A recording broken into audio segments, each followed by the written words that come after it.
নমস্কার বন্ধুরা, বারুস কিচেনে সবাইকে স্বাগত জানাই। তো আজ বানিয়েছিলাম ছোলার শাক। ছোলার শাকটা এইভাবে বানালে কিন্তু একদম তিতা লাগে না। তো তার জন্য আমি নিয়ে নিয়েছিলাম বেগুন আর শিম, সবজি দিয়ে করেছিলাম। আর কড়াই তেল গরম করে তার মধ্যে শুকনো লঙ্কা, বড়ি এবং পাঁচফোড়ন দিয়ে দিলাম। দিয়ে দেওয়ার পরে সবজিগুলো দিয়েছিলাম, যার মধ্যে আলু ছিল, বেগুন ছিল আর ছিল শিম।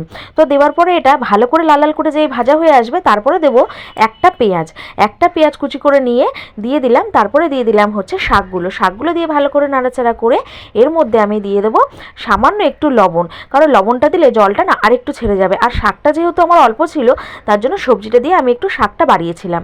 তো তারপরে এরকম লবণ দেওয়ার পরে দিয়ে দিলাম হলুদ আর দিয়ে দিলাম চেরা 5-6টা কাঁচা লঙ্কা।